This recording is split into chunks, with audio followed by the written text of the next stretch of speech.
सूरज की हल्की हल्की किरणें नदी पर पड़ रही थीं। पानी में सुनहरी चमक थी। गांव में सुबह की चहल पहल शुरू हो गई थी, लेकिन बड़े भाई हरिराम के घर में हमेशा की तरह कड़क आवाज गूंज रही थी।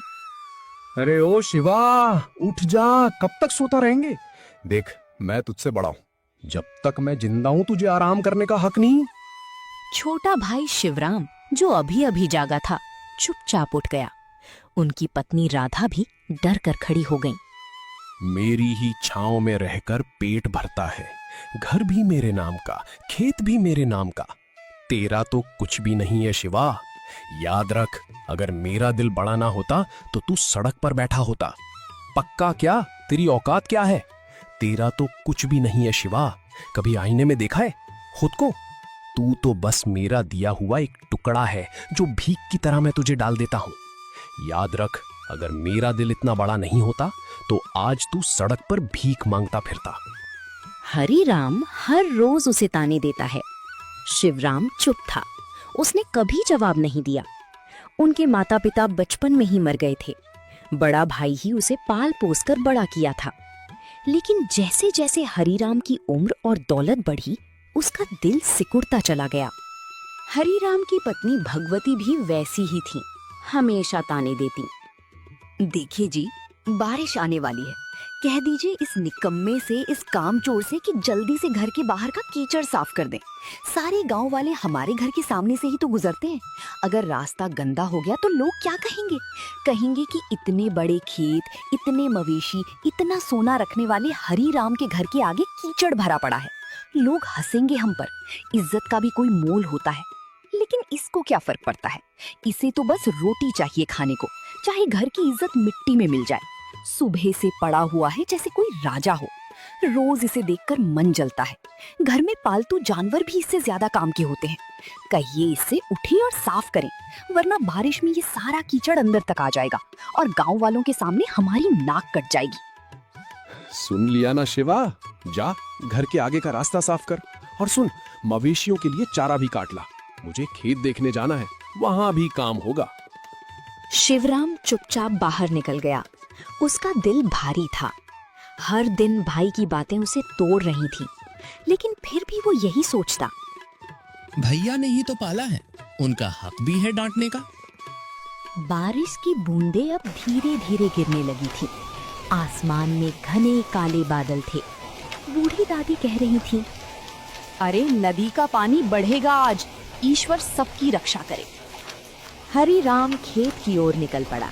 जाते जाते शिवराम से बोला, सुन, अगर बारिश तेज हुई और नदी का पानी घर तक आ गया तो सबसे पहले मेरे मवेशी बचाना। तेरा सामान तो वैसे भी कोई काम का नहीं, पर मेरी गाय भैंस मर गई तो नुकसान मेरा होगा।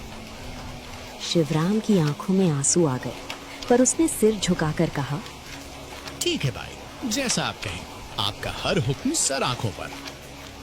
और हाँ, अगर खाना खाने का मन करे तो पहले मुझे खिला देना, तू बाद में खा लेना, समझा?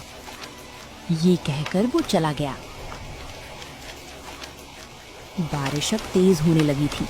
आसमान में बिजली शिवराम ने जल्दी जल्दी घर के बाहर का रास्ता साफ किया, फिर मवेशियों के लिए चारा काटने चला गया। मन ही मन उसने भगवान से कहा, हे प्रभु, इस बारिश में हमारे घर बचे रहें। भले ही मेरा कोई सामान बह जाए, पर भाई का घर बचा लेना। उनके पास तो सब कुछ है, मैं तो जहां भी जाऊंगा रह लूंगा। उसकी दया और भोलापन देखकर मानो बादल भी रो पड़े। बारिश और तेज होने लगी थी, लेकिन हरिराम को अपने खेत की चिंता थी। उसने दूर से देखा, पानी खेतों में भर चुका था, मगर उसके मन में सिर्फ एक ही बात थी, अब की बार फसल मरी तो शिवराम को काम से निकाल दूंगा।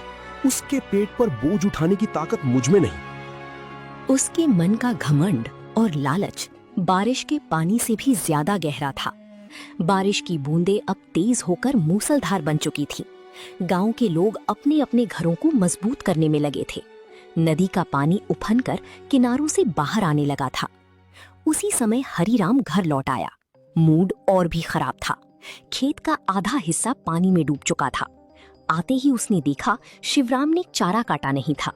दरअसल बारिश इतनी तेज थी कि शिवराम खुद भीग कर कांप रहा था, लेकिन हरीराम को उसकी हालत से कोई फर्क नहीं पड़ा। उसने गुस्से से चिल्लाकर कहा, निकम्मे, जब देखो तब भीगता रहता है। चारा नहीं काटा, अब मवेशी भूखे मर जाएंगे। तू किस काम का है आखिर?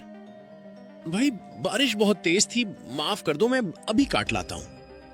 हरीराम की आंखों में घमंड और नफरत भर गई। उसने एक जोरदार लात शिवराम के पेट में मारी। शिवराम गिर पड़ा। उसकी पत्नी राधा दौड़ती हुई आई, लेकिन हरीराम ने उसे भी धक्का दे दिया। बंसी, उनका छोटा बेटा, जोर जोर से रोने लगा। बस बहुत हो गया, आज से ये घर तेरा नहीं, निकल जा यहाँ से। मैं तुझ पर और तेरे परिवार पर एक दाना भी खर्च नहीं करूंगा। निकल जा मेरे घर से। शिवराम की पत्नी गिड़गिड़ाती रही। भैया हाथ जोड़ती हूँ, ऐसा मत करो। बारिश हो रही है, हम कहाँ जाएंगे इस वक्त? देखो भैया, हमारा तो कोई नहीं है, ये घर ही हमारा आसरा है। अगर इसे भी छोड़ देंगे तो छोटा बच्चा कहाँ सिर छुपाएगा? भैया भगवान के लिए, इतनी रात में इतनी ठंडी में कहाँ जाएंगे हम? सड़क पर मर जाएंगे भैया। आपको जो चाहे सजा दे दीजिए, काम का दोहरा बोझ दे दीजिए, लेकिन घर से मत निकालो। जहां मर्जी जाओ, नदी में डूब मरना है तो मर जाओ, मुझे कोई फर्क नहीं पड़ता। ये घर मेरा है और इसमें रहने का हक भी सिर्फ मेरा है। बारिश की बूंदें अब शिवराम के आंसुओं के साथ मिल चुकी थीं। वो चुपचाप उठा। उसके गीले कपड़े उसके शरीर से चिपक रहे थे। उसने अपनी पत्नी और बेटे को साथ लिया और निकल पड़ा। उसकी पत्नी की आंखें लाल थीं, लेकिन उसने भी कुछ नहीं कहा। दोनों घर से बाहर निकल गए। बाहर ठंडी हवा चल रही थी। बारिश में उनके पैर कीचड़ में धंस रहे थे। बच्चे का शरीर ठंड से कांप रहा था। रात का अंधेरा उतर आया था। गांव के लोग खिड़कियों से देख रहे थे, पर किसी की हिम्मत नहीं हुई कुछ बोलने की। हरीराम से सब डरते थे। शिवराम धीरे धीरे नदी की ओर बढ़ गया। नदी किनारे थोड़ी सी ऊंचाई थी, जहां बरगद का बड़ा पेड़ था। वहीं पर एक पुरानी झोपड़ी थी। उसी पेड़ के नीचे उसने पत्नी से कहा, यही रुकते हैं राधा।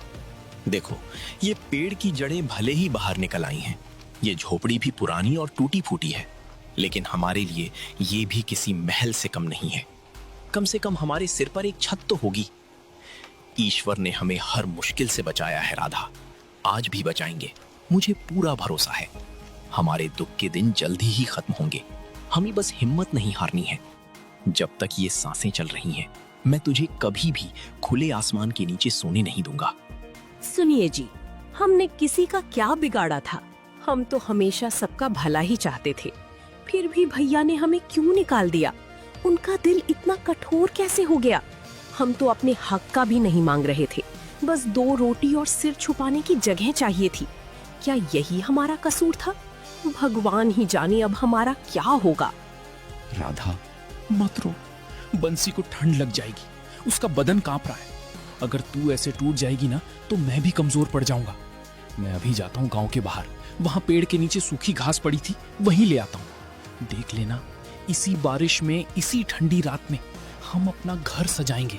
हाँ, टूटी फूटी झोपड़ी होगी, दीवारों से हवा भी आएगी, लेकिन वो हमारा होगा राधा, सिर्फ हमारा। छोटा सा, लेकिन उसमें तेरा, मेरा और बंसी का सपना होगा। मुझे यकीन है भगवान हमें देख रहे हैं। एक ना एक दिन यही बारिश हमारी खुशियों की भीगी सौगात लेकर आएगी। वो उठा और घने अंधेरे में चला गया। उसकी पत्नी अपने भीगे बेटे को सीने से लगाकर बैठ गई। आसमान से बिजली चमक रही थी, बरगद के पत्ते झड़ रहे थे, पर उसी पेड़ के नीचे एक टूटे परिवार ने नया जीवन शुरू करने की ठानी थी।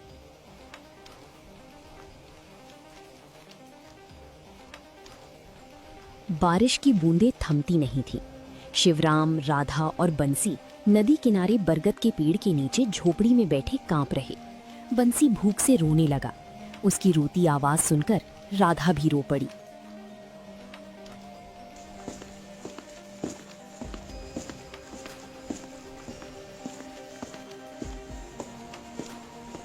शिवराम गांव के बाहर बने कचरे के ढेर तक गया।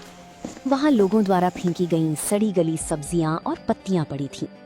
शिवराम ने कांपते हाथों से उनमें से 2 आलू निकाले। एक आधा सड़ा हुआ था, दूसरा भी गला था, लेकिन उसके लिए यही अमृत था। ईश्वर, तू ही मालिक है, तू ही रक्षक है, उसने कहा। उसने 2 और छोटे छोटे बैंगन उठाए, फिर वापस झोपड़ी की ओर लौट पड़ा। रास्ते में ठंडी हवा उसके भीगे शरीर में चुभ रही थी। बिजली चमक रही थी और अचानक बादल फटने जैसे गरजने लगे। तेज हवाएं चली, बारिश की बूंदें मानो पत्थर बन गई। शिवराम किसी तरह झोपड़ी तक पहुंचा। राधा ने दरवाजे की जगह खड़ी होकर उसे अंदर खींचा। वो कांप रहा था। उसके हाथ से आलू और बैंगन गिर पड़े।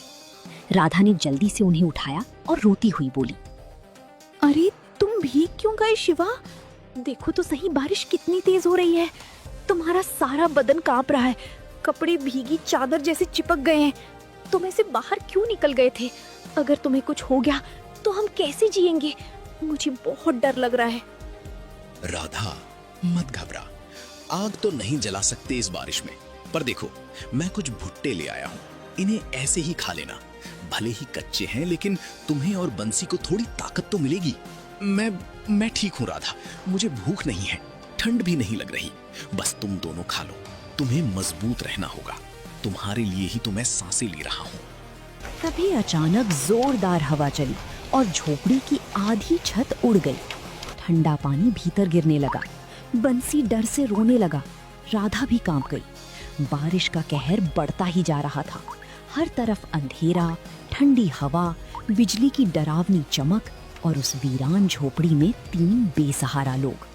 लेकिन शिवराम का दिल कह रहा था, भगवान, मेरी सांसें ले लेना, पर इन्हें बचा लेना। ईश्वर, तू ही मालिक है, तू ही रक्षक है। तेरे ही भरोसे तो ये सांसें चल रही हैं। आज हमारे पास कुछ भी नहीं बचा, ना घर, ना ठिकाना, ना ही कोई सहारा। बस तेरा नाम है जिसके सहारे हम जी रहे हैं। हे प्रभु, अगर हमने कभी कोई पाप किया हो तो माफ कर देना, लेकिन मेरे बच्चों को इस सर्दी और भूख से बचा लेना।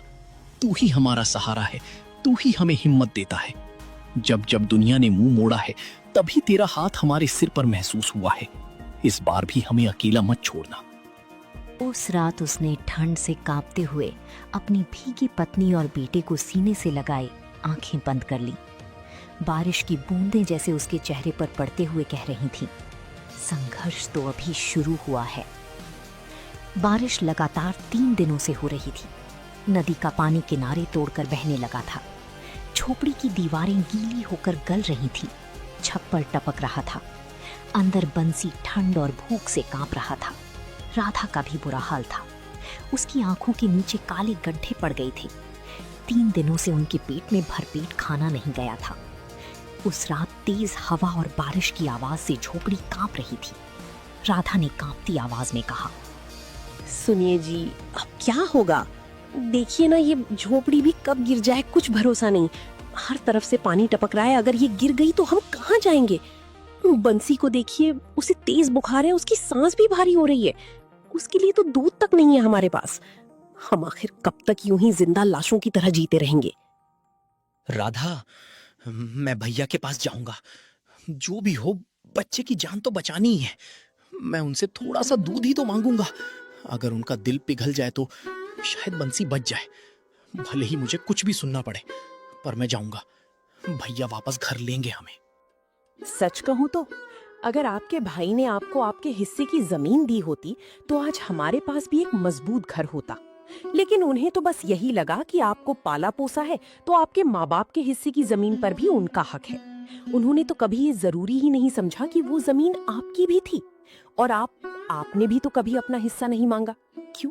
क्या हमारी जिंदगी की कोई कीमत नहीं? सुनिए जी, अब क्या होगा? देखिए ना, ये झोपड़ी भी कब गिर जाए कुछ भरोसा नहीं। हर तरफ से पानी टपक रहा है। अगर ये गिर गई तो हम कहाँ जाएंगे? बंसी को देखिए, उसे तेज बुखार है, उसकी सांस भी भारी हो रही है। उसके लिए तो दूध तक नहीं है हमारे पास। हम आखिर कब तक यूं ही जिंदा लाशों की तरह जीते रहेंगे? राधा, मैं भैया के पास जाऊंगा। जो भी हो, बच्चे की जान तो बचानी ही है। मैं उनसे थोड़ा सा दूध ही तो मांगूंगा। अगर उनका दिल पिघल जाए तो शायद बंसी बच जाए। भले ही मुझे कुछ भी सुनना पड़े, पर मैं जाऊंगा। भैया वापस घर लेंगे हमें। सच कहूं तो अगर आपके भाई ने आपको आपके हिस्से की जमीन दी होती तो आज हमारे पास भी एक मजबूत घर होता। लेकिन उन्हें तो बस यही लगा कि आपको पाला पोसा है तो आपके माँ बाप के हिस्से की जमीन पर भी उनका हक है। उन्होंने तो कभी ये जरूरी ही नहीं समझा कि वो जमीन आपकी भी थी। और आपने भी तो कभी अपना हिस्सा नहीं मांगा। क्यों? क्या हमारी जिंदगी की कोई कीमत नहीं? राधा, भैया ने मुझे पाल पोस कर बड़ा किया है। मेरे माता पिता के मरने के बाद उन्होंने ही तो मुझे सहारा दिया। अगर इस एहसान के बदले उन्होंने मेरी जमीन ले ली तो क्या हुआ? मैं भाई से कभी अपना हिस्सा नहीं लेना चाहता। जो दिया ईश्वर ने दिया, जो नहीं दिया वो भी उनकी मर्जी। अगर मेरे नसीब में होगा तो ईश्वर खुद देंगे, लेकिन मैं अपने भाई से कुछ मांग कर उनका सिर झुकाना नहीं चाहता। पर आज बच्चे की जान बचाने के लिए मुझे उनकी मदद लेने जाना ही होगा। शिवराम के दिल में भी यही उम्मीद थी। वो रात में ही अपना निकल पड़ा। रास्ते में घुटनों तक पानी था। बिजली की चमक में सब और भी डरावना लग रहा था। गांव के कच्चे रास्तों पर फिसलन थी, लेकिन उसके कदम नहीं रुके। वो भाई के घर पहुंचा। दरवाजा बंद था। अंदर से बातों की आवाज आ रही थी। भैया भैया, दरवाजा खोलो। अंदर हरीराम अपनी पत्नी भगवती के साथ बैठा गरम दूध पी रहा था। अब ये कौन आ गया इस तूफानी बारिश में? दिन भर की मेहनत के बाद चैन से बैठा भी नहीं जाता। हर वक्त कोई ना कोई मुसीबत दरवाजे पर आ खड़ी होती है। कौन होगा इतनी रात को? और अगर भीग भी रहा है तो मुझे क्या? सबको मेरी चौखट दिखती है क्या? जाओ जहां जाना है, मुझे कोई मतलब नहीं। जाके मरे बाहर। हरीराम उठा, दरवाजा खोला।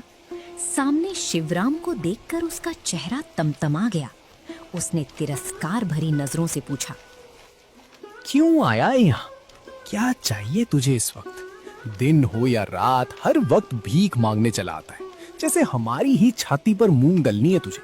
बोल, क्यों आया है? भैया, बंसी को तेज बुखार है। 3 दिन से बारिश में भीगा पड़ा है। उसका पूरा बदन ठंडा पड़ रहा है। उसके पास ओढ़ने को कुछ नहीं है, खाना भी नहीं है। झोपड़ी कभी भी गिर सकती है। भैया कुछ अनाज दे दो, कोई पुरानी चादर ही दे दो। बच्चा है भैया, उसकी जान बचानी है। हम कहीं और नहीं जाएंगे, बस उसकी सांसें चलती रहें। इतनी सी दया कर दो। सुनो जी, देखिए तो ये फिर आ गया भीख मांगने। निकम्मा कहीं का। काम धंधा तो है नहीं, बस दूसरों के दरवाजे पर हाथ फैलाना आता है। अरे हट, हमारे पास भी खाने को कुछ नहीं है, समझे? और सुन, भगवान के नाम पर मत आना बार बार। जो अपनी बीवी बच्चों का पेट नहीं पाल सकता, उसे तो मर ही जाना चाहिए। चल निकल यहाँ से, हमारा सिर मत खा। भैया, एक बार बंसी को देख लो, छोटा सा है, मर जाएगा तो। निकल जा यहाँ से। मरना है तो मर जा, मुझे क्या फर्क पड़ता है? तू जिए या मरे, मेरी जिंदगी पर कोई असर नहीं पड़ने वाला। हर बार रोनी सूरत लेकर चला आता है, जैसे तेरे जिम्मे का मैं ही सब कुछ हूं। निकल यहाँ से। और सुन, आइंदा मेरे दरवाजे पर भी मत दिख जाना, नहीं तो इस बार खदेड़ दूंगा, समझा? जा जहां जाना है, मरना है तो मर जा। मुझे तेरी और तेरे बच्चे की कोई फिक्र नहीं है। बारिश की बूंदें उसकी आंसुओं के साथ बह रही थीं।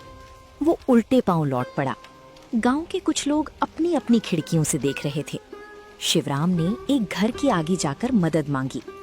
घर के मालिक ने तिरस्कार से कहा, जब तेरा अपना भाई ही तुझ पर दया नहीं कर रहा तो हम क्यों करें? निकल यहाँ से।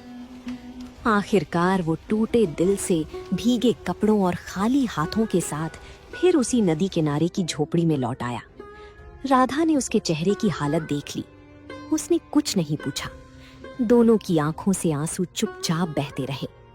बाहर बारिश और तेज हो गई थी। बिजली की कड़क सुनाई दे रही थी। दूर आसमान में बादल गरज रहे थे। ऐसा लग रहा था जैसे आसमान भी रो रहा हो, इंसान की बेदिली और लालच पर। बच्चे के लिए खाने का इंतजाम करने वो फिर से निकला। रात अंधेरी थी। रास्ते में गांव के बाहर पीपल के पेड़ के नीचे उसने एक बूढ़ी अम्मा को देखा। उसके शरीर पर एक फटी पुरानी धोती थी। उसके बाल भीगे हुए थे। उसके होंठ कांप रहे थे और आंखों में बेबसी थी। वो पूरी तरह भीग चुकी थी। शिवराम का दिल रो उठा। उसने झुककर पूछा, अम्मा, यहाँ क्यों खड़ी हो? इतनी बारिश में भीग जाओगी। तुम्हारा ये पतला सा कपड़ा भी सारा भीग गया है। चले कहीं छांव में बैठ जाओ, ठंड लग जाएगी। अम्मा, कुछ तो बोलो, इतनी रात को यहाँ अकेली क्यों खड़ी हो? कई दिनों से कुछ खाया नहीं, भीख मांगने गांव गई थी, मगर किसी ने कुछ नहीं दिया। किसी के पास 2 वक्त की रोटी भी नहीं बची, या शायद किसी का दिल ही मर गया है। अब ये बूढ़ा शरीर जवाब दे रहा है। खड़े खड़े भी सांस नहीं ली जा रही, हाथ पैर सुन्न हो गए हैं, पीठ में भी कुछ नहीं। लगता है बेटा अब भगवान ही बुला लेंगे। आज शायद आखिरी रात है, पर कोई बात नहीं, भगवान के पास जाऊंगी तो शायद वहां भूखा ना रहूं। शिवराम की आंखों से आंसू बह निकले। उसने कांपते हाथों से अपनी भीगी जेब टटोली। उसमें गांव के कचरे से मिले 2 छोटे आलू थे, जिन्हें वो बंसी और राधा के लिए लाया था। लेकिन अम्मा की हालत देखकर उसका दिल भर आया। उसने दोनों आलू बूढ़ी अम्मा के हाथों में रख दिए। अम्मा ने कांपते हाथों से आलू पकड़े और आंसुओं से भीगे हुए चेहरे से मुस्कुराई। बेटा, तूने आज मेरी जान बचा ली। लोग अपने बच्चों के मुंह से निवाला नहीं छीनते, लेकिन तूने अपनी पत्नी बच्चे का निवाला मुझे दे दिया। भगवान तुझे बहुत देगा। अम्मा, मेरे नसीब में देने के लिए कुछ भी नहीं है। ये तो बस मेरी मजबूरी और लाचारी है। मैं खुद किसी से मांगता फिर रहा हूँ, भला तुम्हें क्या दे सकता हूँ? काश अम्मा, काश मेरे हाथ में भी कुछ होता तो तुम्हारे पैरों में रख देता। मैं तुझे आशीर्वाद देती हूँ बेटा। बोल, क्या चाहिए तुझे? जो मेरे बस में होगा वो दूंगी। बूढ़ी हूँ, हाथ खाली हैं, पर दुआएं देने की ताकत तो अभी बाकी है। अम्मा, आप भी मजाक कर रही हो। भला आप क्या दे सकती हो मुझे?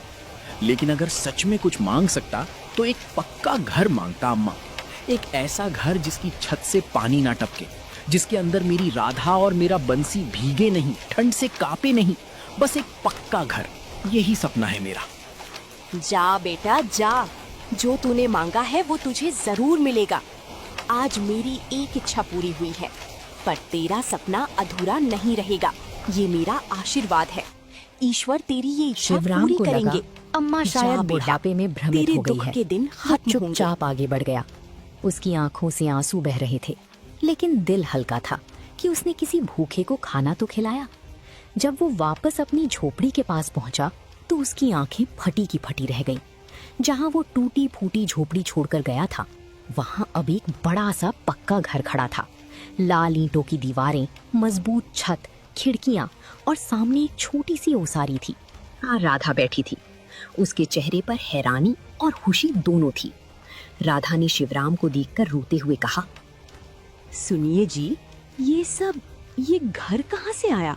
जब तू गया था तब तो कुछ नहीं था।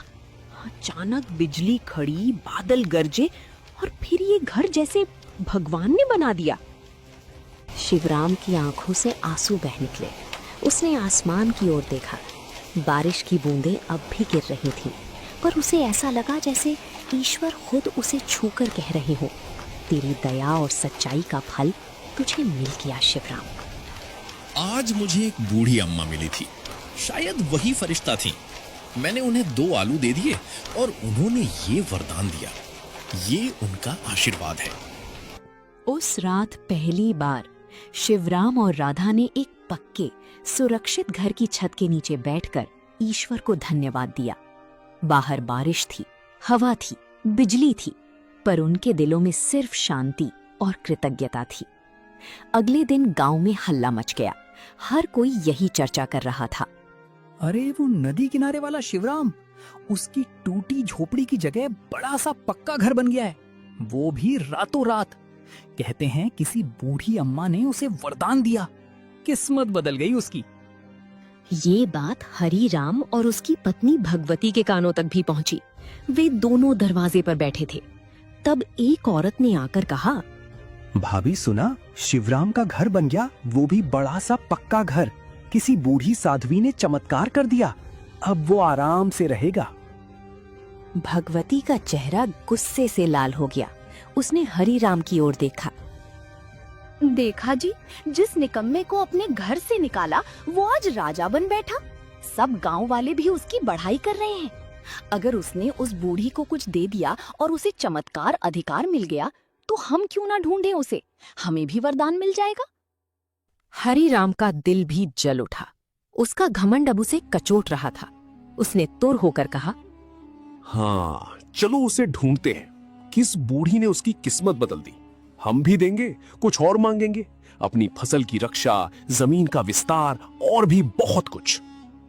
अगली सुबह हरिराम और भगवती गांव के बाहर निकल पड़े। कड़ाकी की ठंड, कीचड़ और पानी से सने रास्तों पर वे हर जगह बूढ़ी अम्मा को ढूंढने लगे। पीपल के पेड़ के नीचे भी गए जहां शिवराम को अम्मा मिली थी। वहां कोई नहीं था। फिर वे नदी किनारे पहुंचे, वहां भी कोई नहीं मिला। गांव के मंदिर, तालाब, जंगल के रास्ते, हर जगह उन्होंने पूछा, कहीं कोई बूढ़ी साध्वी दिखी क्या? लोगों ने मना कर दिया। कुछ ने कहा, अरे छोड़ो, तुम्हें वो अम्मा नहीं मिलेंगी। अगर वो सच में कोई फरिश्ता थीं, तो किसी लालची इंसान के हिस्से में कभी नहीं आती। भगवान भी सोच समझकर ही देते हैं। उसने भी देख लिया होगा कि कौन उसके लायक है और कौन नहीं। ऐसे लोग तो उसके पास जाने के काबिल भी नहीं होते, जो सिर्फ अपना स्वार्थ देखते हैं। उन्हें फरिश्ते नहीं मिला करते। 3 दिन तक ढूंढने के बाद दोनों थक कर घर लौट आए। भगवती ने गुस्से में कहा, सब तेरी ही वजह से हुआ हरी। हाँ, सब तेरी वजह से। अगर तूने उस बेचारे शिवराम को घर से ना निकाला होता तो ये दिन तो कभी नहीं देखने पड़ते। अब देखना, अब वही गांव में सबसे बड़ा कहलाएगा। लोग उसकी इज्जत करेंगे और हम पर थूकेंगे।